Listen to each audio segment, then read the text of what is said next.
Hello, and welcome to Spokane County Spotlight. I'm Spokane County Commissioner Chris Jordan, representing District 1.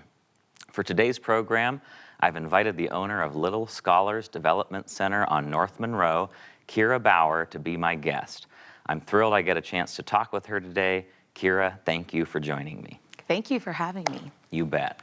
So for the audience who may be getting to know you for the first time, can you just tell me a little bit about your background? Absolutely.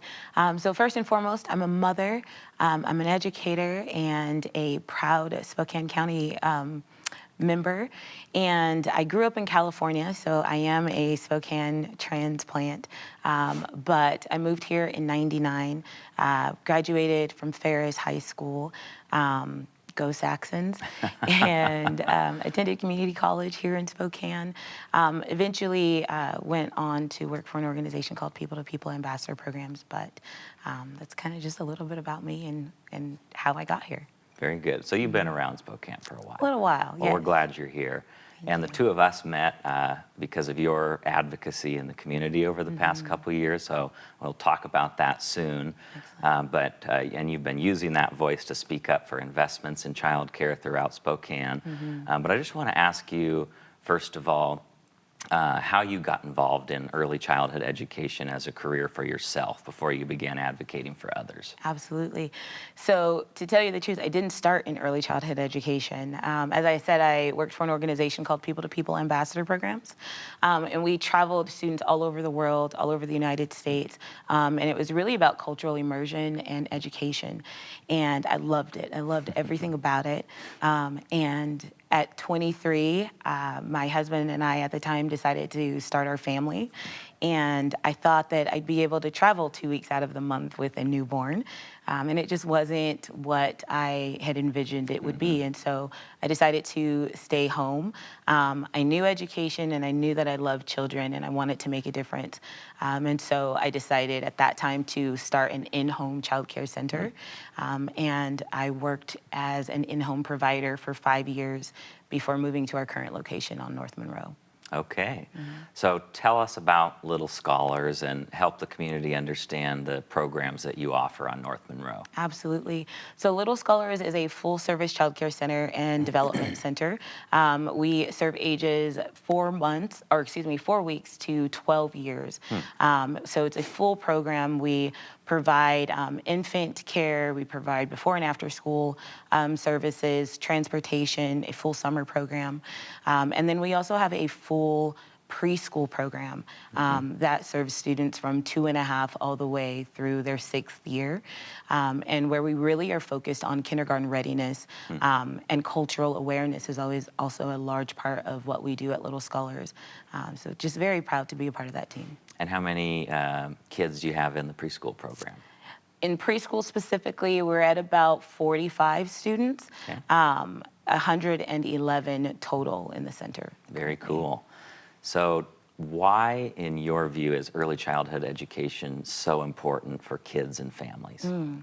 So if we're looking just at the care portion of it, it's allowing families to really care for their family, to provide for their family. It's allowing people to go after their dreams and understand that they have someone safe and secure to leave their child with. On a broader perspective, it's the village, right? We always say it takes a village to raise a child. It's the village that we are a part of and that we bring together as childcare providers. The educational aspect of it, we understand that when you have a quality childcare or preschool environment, you're less likely to have interactions with the police. You're more likely to graduate high school, more likely to graduate college or attend college, to be a homeowner, which is how we build wealth here in the United States. And so the far-reaching ramifications of a quality preschool, I believe, are what builds a solid foundation for our society. And what does that kindergarten readiness look like for you with working with the kids? So, some of the kindergarten readiness standards in District 81 are things like, are able to count to 20, can identify common places, so like a grocery store or hospital, those types of things. When I think about kindergarten readiness, I think of it in the way of setting a firm foundation for the rest of their educational career. Right. I think of it as ensuring that, and at Little Scholars, we're striving to ensure that they're not just kindergarten ready, but they're beyond that first day of kindergarten ready, because we understand that they're going to face many challenges. And so depending on their background, those challenges are going to look different. And so it's ensuring that they're socially and emotionally ready, as well as academically ready for kindergarten first day and beyond. Awesome. Well, everybody's talking about what a great investment for the community early childhood education is, and you're doing it right here in Spokane. So thank you for that. Yes. And can you say a little bit more about the impact that quality, affordable childcare has on those parents and caregivers? I know you briefly touched on it, but what does that look like in a parent's life? Yeah. So quality care, there are a couple of decisions that a parent should never have to make, right? One, you should never have to decide between your children who gets to be involved in preschool or in a licensed child care center. I've had many, many parents who have had to make that decision. Mm-hmm. Do I put my infant in or do I put my preschool in, because we can only afford one? Right. Quality care should be available and accessible to all families, regardless of what you make. And as far as the quality is really determined by the family, right? What is quality to my family and our cultural background and the things that we value may be different from someone else's. And so it's really making sure that there is a diverse and equitable amount of child care centers and programs that are available for all families, that incorporate the families, understand that the family is the foundational piece that ensures kindergarten readiness, and that is really looking out for the individual needs and interests of each child. So you mentioned cultural awareness, and that's a big part of your educational mission at Little Scholars. Why is that? And talk about some of the ways that you incorporate that into the curriculum at Little Scholars. Absolutely. So I'll just tell a quick story as it pertains to cultural awareness. One of the things that we're really proud of at Little Scholars is the diversity within our staff and within our students. And it's been this way for years at Little Scholars. A lot of that has to do with the fact that many organizations around town, so places like World Relief, have sent their staff or their families to us for care and also for on-the-job training. And so several years ago, my now 16-year-old son was in our school-age program, and we had a gentleman there that spoke Arabic. And he was working at our center at the time. He began teaching my son just random Arabic words. And one day we are in Walmart, and my son sees some gentlemen that reflect the teacher that he has. And he says, "Mom, I'm gonna go talk to them." I said, "Okay." And he runs over and he just starts spouting out these random words that surely did not make up a sentence. But for my son, you can't tell him that all men from the Middle East are anything but what they are, which are human beings that deserve an opportunity to have an interaction with everyone else without fear, without trepidation. That's why cultural awareness is so important. Incorporating it into our program is making sure that our students have a full world view. So in December, when we talk about celebrations, we're talking about Christmas, we're talking about Ramadan, even though Ramadan happens closer or during April. We're talking about Ramadan, we're talking about Chinese New Year, we're talking about Kwanzaa and Hanukkah, really trying to ensure that we're bringing everyone to the table and realizing that we have more in common than we have differences. Right. It's an increasingly interconnected world and diverse Spokane, and you're helping kids really appreciate the richness of cultures present here. Absolutely. So you've been involved in this industry for about 15 years, is that right? Yes. So I'm guessing that you've Yes. got some perspectives on how things have changed since you started. So give me some perspective on how you see challenges and opportunities in the early childhood education field going forward. Absolutely. So I'll just start, when I started 15 years ago, I came from a industry that was, I would tell people what I did and they're like, "Wow, that's amazing. That's, you're doing such great work," so on and so forth. And I went from that to being in my living room, teaching children their ABCs, sometimes in my yoga outfit because, you got to be able to move. Not always glamorous, right? Not always glamorous, Yeah. absolutely not. And the respect factor and the understanding of what I did, and really the respect of what I did, just evaporated. And it became like, oh my goodness, like bless your heart that you could do that. I could never, you know? Or wow, basically you're a glorified babysitter. And that was really the mentality.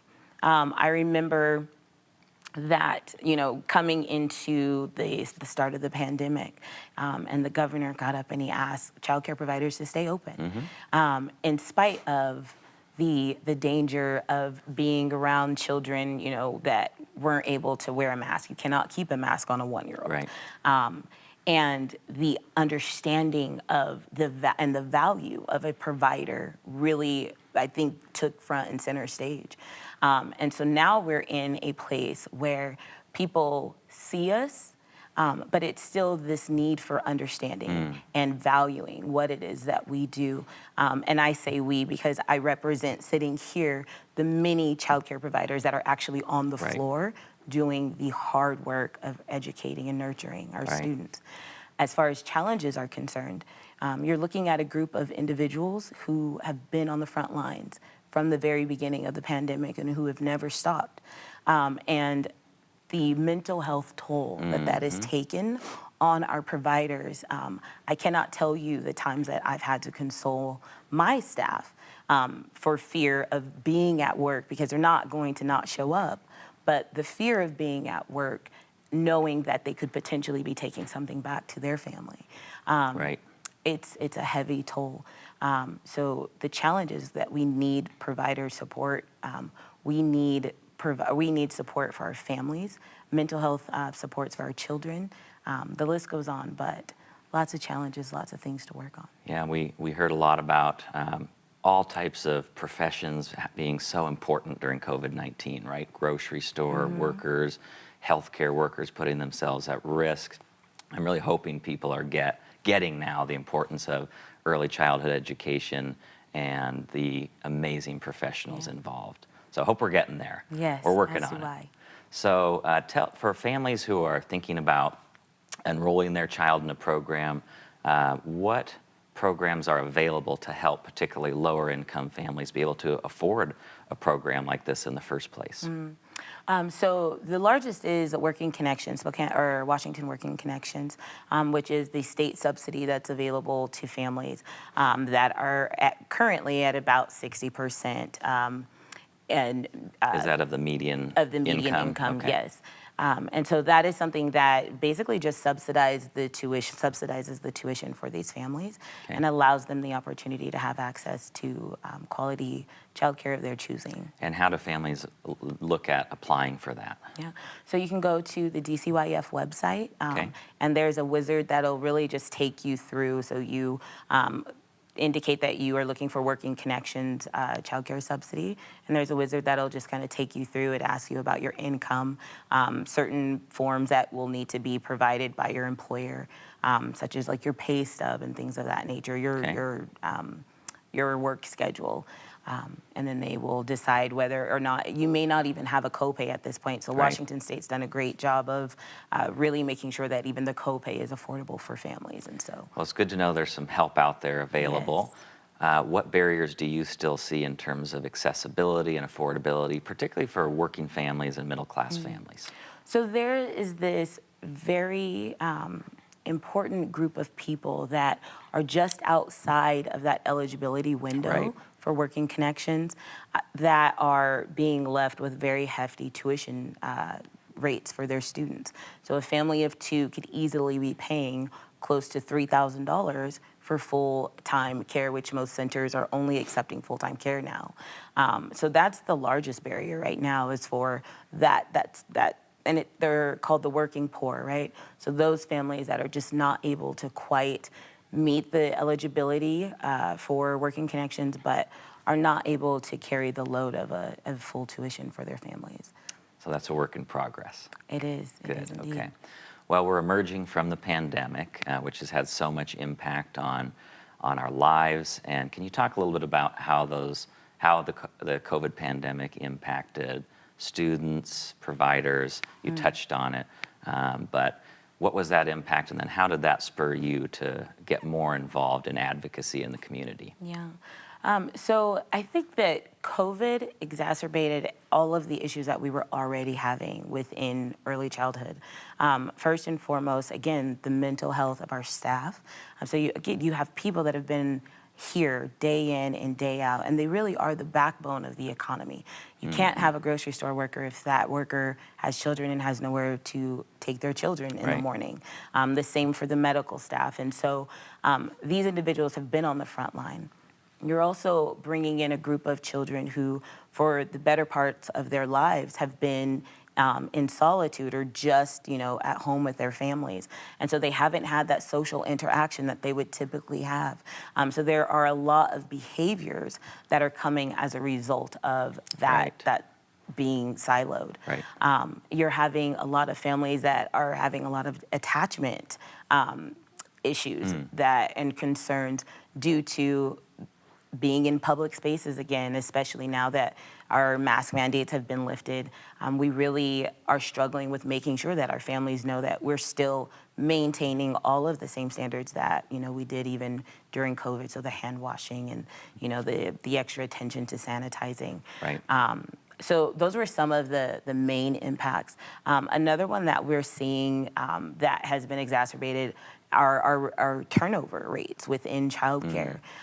So most of the country has experienced the great layoff or the great resignation. That's something that's affecting childcare and trying to get people to become and enter and stay in an industry that we're still doing the work and respecting and valuing has definitely been a problem for us. So we've got this area of the economy that we've talked about is so important for kids reaching their full potential, so important to remove barriers for folks entering the workforce, right? So it's good for business. And yet we've had this pandemic where you've had so many challenges. Tell us about how you decided to get involved in raising your voice, calling for more investment to help stabilize child care centers and provide help for families coming out of COVID-19. Yeah. I learned early on in my career that it's not enough to just sit back and know and see the problem. I have 78 families every day that rely on me to make the right choice, the right decision, but to also create space for their children to grow and to thrive. So when I see a family having to make a choice between who has to stay home with grandparents, which grandparents are amazing and are always welcome in our center, but who stays home with grandparents and who gets to go to licensed care. When I see families struggling between, do we pay our car payment this month or do we pay for tuition? When I have teachers that are trying to be these perfect mirrors for their students, and then at nap time, they're breaking down because they have family members that are in the hospital or they're worried about taking things home to their families. When I'm losing seasoned workers because of the fear of COVID or the mental health strain of what they've been through in the last 2.5 years, I cannot do anything but elevate those voices. Right. I love this city, and I understand that without quality childcare, the economy here is tanked, right? We cannot function without the work of these men and women that come in every day and do the amazing work and extraordinary work of teaching and being the village for our families. So that is why I started talking. That's why I started speaking out, because people have to know, right? Right. For so long, I remember when minimum wage increase first happened, no one knew that the state was only paying 45% of what it actually took to have a student in childcare. And at that time, my center was 96% free and reduced. And so we have to speak out. We have to say something so that change can actually be made. So my understanding is that you got with stakeholders throughout the community and you hit the streets and you were able to, along with a team of others, persuade local governments here in Spokane to invest about $6.5 million from the president's rescue plan into childcare stabilization and affordability for families. So Yes. thank you for leading on that. Tell me Yes. about what your hopes are for those investments for our community. Yeah. Well, first and foremost, I would say I would hope that our community gets involved. Find organizations that are out here making a difference and are elevating voices. Organizations like the Spokane Alliance that has done this amazing work of advocating for childcare providers. What I hope happens with these funds is that it stabilizes us. It does Right. exactly what the dollars were meant Keep to the do. doors open and be Keep- accessible. Exactly, until we can do better, Right.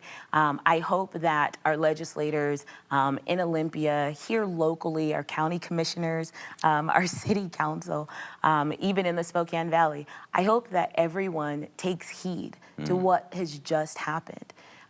Many of our educational institutions closed down.